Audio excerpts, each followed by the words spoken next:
জানেন তো, প্রত্যেকটা মানুষের একটা জিনিস বোঝাটা না খুব জরুরি। সেটা হচ্ছে যে তাদের বাউন্ডারিজটা কতটুকু। সেটা আপনি হন, আমি হই, অথবা সেটা পৃথিবীর যে কোনো মানুষ, প্রত্যেকের এটা বোঝাটা জরুরি যে আমাদের বাউন্ডারিজ কতটা, আমি কত অবধি গিয়ে কথা বলতে পারি। কিন্তু কিছু মানুষ সেই জিনিসটা না ভুলতে বসেছে। যেরকম রণবীর সিং। রণবীর সিং এর ধুরন্ধর আসছে, আপনারা জানেন। রিসেন্টলি ধুরন্ধর নিয়ে অনেক বড় বড় কন্ট্রোভার্সি হচ্ছে, কেস হচ্ছে, বিভিন্ন মানুষ বিভিন্ন কথা বলছে। এবং এই সিনেমাটা নিয়ে অনেকদিন বাদে রণবীর সিং এর এরকম কোন সিনেমা যেটা নিয়ে জেনুইন হাইপ আছে, এই সিনেমাটা যখন আসছে তখন এর মধ্যে আরেকটা কন্ট্রোভার্সি এই সিনেমার হিরো রণবীর সিং নিজেই অ্যাড করে দিল। আপনারা সবাই জানেন নিশ্চয়ই যে রণবীর সিং একটা জায়গায়, একটা প্রোগ্রামে সে কান্তারাকে নিয়ে বিভিন্ন কথা বলেছে এবং তার জন্য সে কন্ট্রোভার্সিতে জড়িয়ে পড়েছে। আমি প্রথম থেকে বলছি সে কি বলেছে। অ্যাকচুয়ালি সেই কথাটা হচ্ছে যে সে ঋষভ শেট্টিকে বলছে যে তুমি কান্তারাতে যে অ্যাক্টিংটা করেছিলে সেটা ফ্যাবুলাস, সেটা খুব ভালো হয়েছে এবং সত্যি আমাদের সবার মন জয় করেছে। যেখানে ফিমেল ঘোস্ট, কথাটা হাইলাইট করে বলছি আমি, কথাটা মনে রাখবেন কারণ এটাকে ঘিরেই কন্ট্রোভার্সি হয়েছে। ফিমেল ঘোস্ট যখন আপনার মধ্যে ভর করছে তখন যেভাবে আপনি এক্সপ্রেশন দিয়েছেন সেগুলো আউটস্ট্যান্ডিং। এবং সেই এক্সপ্রেশনটা রীতিমতো রণবীর সিং ঋষভ শেট্টির সামনে স্টেজে দাঁড়িয়ে মক করে, রীতিমতো মক করার জায়গায় নিয়ে যায় সেই এক্সপ্রেশনটাকে, এবং সে সেটাকে এক্সপ্রেশনটাকে করে দেখায় রীতিমতো মক করে। এইবার এই যে জিনিসটা করা হয়েছে, দেখুন রণবীর সিং আমার খুব পছন্দের অ্যাক্টর, কারণ সে অ্যাক্টর ভালো, অ্যাক্টিংটা পারে। কিন্তু পছন্দের অ্যাক্টর মানেই সে যা করবে সেটাই কি ঠিক? তাকে অ্যাক্টর হিসাবে আমি পছন্দ করি, কিন্তু তার অন্ধ ভক্ত আমি নই। এবং আমি সবসময় বলি, কোনো অডিয়েন্স না কোনো স্টারের অন্ধ ভক্ত হয়ে যাবেন না, তাহলেই মুশকিল। আপনি তাদের ভুল বা ঠিকটাকে বুঝতে শিখুন। যদি তাদের কোনো ভুল হয় সেটা যদি অন্য কোনো মানুষ অ্যাড্রেস করে, তাকে গালাগালি না দিয়ে বুঝতে শিখুন যে আপনার প্রিয় স্টারকে নিয়ে সেই মানুষটা কিছু বলছে, তার মানে সেই স্টারেরও কোথাও ভুল থাকতে পারে। সবসময় যে মানুষটারই ভুল হবে সেটা কিন্তু কোনো কথা নয়। এবং এখানে যেভাবে রণবীর সিং সেই জিনিসটাকে মক করে, সেই জিনিসটা সত্যি খুব ইরেসপন্সিবল একটা অ্যাক্টরের লক্ষণ। এবং একটা সাধারণ বুদ্ধি সম্পন্ন মানুষ সেই জিনিসটা করবে সেটা মেনে নেওয়া যায় না। কান্তারা যে শুধুমাত্র বক্স অফিসে হিট বা টাকা দিয়ে হিট, এই সিনেমাটা কিন্তু সেটা নয়। এই সিনেমাটাকে কিন্তু শুধু টাকা দিয়ে বিচার করা হয় না, বা তার বক্স অফিস সাকসেস দিয়ে বিচার করা হয় না। এটাকে জুড়ে না মানুষের রিলিজিয়াস সেন্টিমেন্ট কাজ করে। যেইখানের জিনিস দেখাচ্ছে, যেইখানের জিনিসপত্র নিয়ে বা রিলিজিয়ান নিয়ে এই গল্পটা বলছে, সেখানকার মানুষও যে হার্ট হতে পারে, সেই জিনিসটা রণবীর সিং এর মাথায় রাখা উচিত ছিল। এই জিনিসটা করে সত্যি সে ভুল কাজ করেছে। কারণ আজকে দেখুন, আজকে ধরুন আজকে মুম্বাইতে গণেশ পুজো খুব বড় ভাবে হয়। তো সেই গণেশ পুজো নিয়ে একটা বিশাল বড় সিনেমা হলো। সেই সিনেমাটা বক্স অফিসে সাকসেস পেলো এবং সেই সিনেমাটা নিয়ে ক্রিটিক্যালিও খুব অ্যাক্লেমড করা হলো, খুব ভালো হলো। এবার ধরুন সেই সিনেমাটাকে মক করে বা তার কোনো পারফরমেন্সের কোনো জায়গা তুলে, এবং যেটা খুব ইম্পর্টেন্ট জায়গা সেটা তুলে এনে কেউ মক করলো, আজকে বলিউডের লোকরা কি চুপ করে বসে থাকতো? অথবা এই কথাটা বলাটা বেটার যে তাদের কি চুপ করে বসে থাকাটা উচিত? না, সেটা নিয়ে বলিউড তখন কথা বলতো, এবং সেটা নিয়ে আর পাঁচটা সাধারণ মানুষেরও কথা বলার জায়গা আছে। কারণ এটা কোনো জায়গার খালি যে একটা পুজো হচ্ছে তা নয়। এটা প্রথম কথা একটা পুজো, সেটা যেই জায়গারই হোক না কেন, সেটা একটা পুজো। সেটা সাউথের হতে পারে, সেটা বলিউডে হতে পারে, সেটা কলকাতার হতে পারে, সেটা যে কোনো জায়গা, সেটা একটা ফেস্টিভ্যাল, সেটা একটা পুজো। সেটাকে তারা মানে তাই তারা পুজো করে, সেটা তারা ওয়ার্শিপ করে তাই তারা মানে বলে পুজো করে। তো সেখানে আপনি সেই জিনিসটাকে মক করার আগে একবার ভাবলেন না? সেখানে বলা হচ্ছে যে ফিমেল ঘোস্ট। আপনি হিস্ট্রি জানছেন না, কালচারটা জানছেন না, কি নিয়ে সিনেমাটা সেটা আপনি জানছেন না।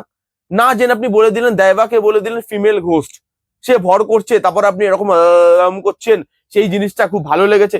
ভাই এটা এটা ঠিক নয়। এটা অ্যাক্টরের জন্য না আনএথিক্যাল এই জিনিসগুলো। প্রত্যেকটা মানুষের একটা বাউন্ডারিজ আছে।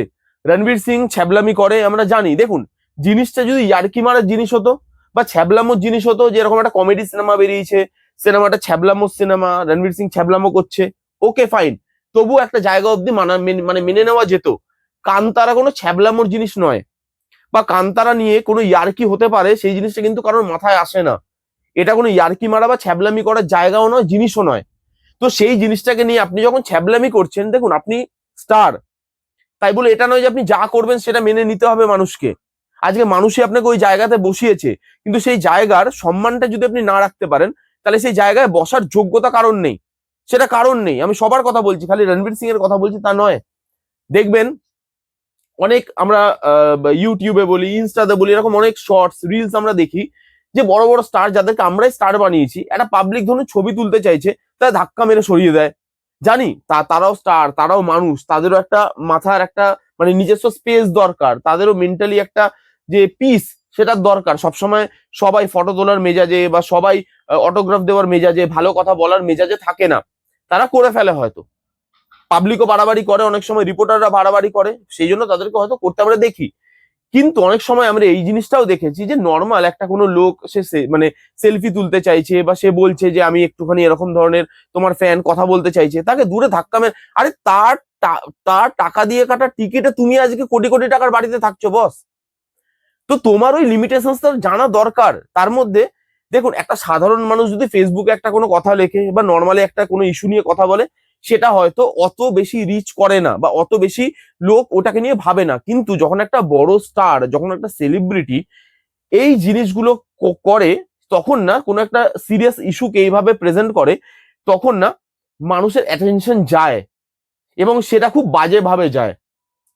কারণ মানুষ তাদের কথা শোনে, তাদের কথার গুরুত্ব দেওয়ার চেষ্টা করে, কিন্তু তারা যখন এরকম ছ্যাবলামি করছে, দেখুন আপনি মানে পার্সোনাল লাইফে যা ইচ্ছা হতে পারেন, কিন্তু কোথায় দাঁড়িয়ে আছি, কি নিয়ে কথা বলছি, কেন কথা বলছি, সেইগুলোর একটা মাপকাঠি তো অন্তত প্রত্যেকটা স্টার হোক, নর্মাল মানুষ হোক, প্রত্যেকটা, আমি আপনি খালি স্টার বলে না, প্রত্যেকটা মানুষের সেই জিনিসটা জানাটা দরকার। আমার বাবার জায়গা ভেবে আমি যে কোনো জায়গায় সবকিছু বলতে শুরু করে দিলাম, সেটা ঠিক নয়। এটা তার মানে তার সিনেমাতেও কিন্তু এফেক্ট করতে পারে পরবর্তীকালে। তিনি ব্যাক টু ব্যাক ফ্লপ দিয়ে আসে, লাস্ট বোধহয় রকি রানী কি প্রেম কাহানি তার ভালো মানে ভালো চলা সিনেমা, তারপরে এই সিনেমাটা নিয়ে জেনুইন হাইপ আছে, সেই হাইপটাকে এমনিতেই কন্ট্রোভার্সি হচ্ছে, কেস ফেস করে দিচ্ছে, বিভিন্ন মানুষ কথা বলছে, কারোর ট্রেলার ভালো লাগেনি, কারোর ট্রেলার ভায়োলেন্স লেগেছে, সেইটা নিয়ে সেইটাকে ইস্যু বানিয়ে অনেকেই বলছে, ভিডিও বানাচ্ছে। তারপর আপনি যদি নিজেই নিজের সিনেমাকে এভাবে পেছনে আপনি কাঠি করেন, তাহলে তো ভাই মুশকিল। এবং এটা শুধু সিনেমার জন্য নয়, একটা আজকে যদি ধুরন্ধর না আসতো, তাহলেও কি তার এই কথাটা বলাটা সাজতো? একদমই নয়। একটা মানুষ একটা এরকম ধরনের সিনেমা যেটা মানুষের এত ভালো লেগেছে, মানুষ একটা রিলিজিয়াস সেন্টিমেন্ট তার মধ্যে জড়িয়ে আছে, সেটাকে নিয়ে এভাবে মক করা, ইয়ার্কি করা। আপনি যদি দেখেন, আপনি ওভারঅল যদি ভিডিওটা দেখেন, আপনি দেখবেন সে কিন্তু মানে ঋষভ শেট্টির ব্যাপারে ভালো ভালো কথাই বলেছে, খারাপ বলেনি। কিন্তু আপনি হাজার ভালো কথা বললেন, কিন্তু একটা খারাপ কথা বললেন, মানুষ কিন্তু একটা খারাপ কথাই দেখবে। এবং যেই জিনিসটা সে করেছে সেটা অত্যন্ত খারাপ একটা জিনিস, লজ্জাজনক একটা জিনিস। যেই জিনিসটা আপনি যত বড় স্টার, সুপারস্টার, মেগাস্টার হয়ে যান না কেন, সেই জিনিসটা কারোর পক্ষেই করা উচিত নয়। প্রত্যেকে তার বাউন্ডারিজ জানা উচিত, প্রত্যেকে তার যে যে যেখানে দাঁড়িয়ে আমি কথা বলছি, যার ব্যাপারে কথা বলছি, সেই জিনিসগুলো মাথায় রেখে কথা বলা উচিত। যদি আপনি না পারেন বস, তাহলে চুপ করে থাকুন, তাহলে সেই জায়গাটায় আপনার বসার যোগ্যতা নেই। আমি জানি না, একটা মানুষ, একটা সেন্সেবল মানুষ, বাচ্চা তো নয়, এত বড় একটা মানুষ, আমি তার ফ্যান, মানে আমি তার সিনেমা ভালোবাসি, তারপরেও আমার সেই জিনিসটা দেখে রাগ ধরছে, তার মানে ভাবুন যে জিনিসটা কতটা খারাপ হয়েছে। এই জিনিসটা করা উচিত নয়। আগামী দিনে আমি বলবো তো রণবীর সিংকে যে একটু মাথা ঠান্ডা করতে হবে, একটু নিজের লিমিটেশনস বুঝতে হবে। খালি ইনস্টাগ্রাম থেকে সব পোস্ট সরিয়ে দিলাম, তাতেই আমি একটা নতুন মানুষ হিসাবে সামনে এলাম, নতুন মানুষ তৈরি হলাম, সেটা কিন্তু নয়। জেনুইনলি ভেতর থেকে আপনাকে মানতে হবে, ছ্যাবলামোটা সব জায়গায় চলে না। এই ছিল আমার বক্তব্য এই জিনিসটাকে নিয়ে। কারা কারা জিনিসটা জানেন, এই ইস্যুটা জানেন, এর ব্যাপারে শুনেছেন এবং আপনাদের কি মতামত সেটা কমেন্ট করে জানাবেন। দেখা হচ্ছে নেক্সট কোনো ভিডিওতে। ততক্ষণ bye bye, take care and be safe.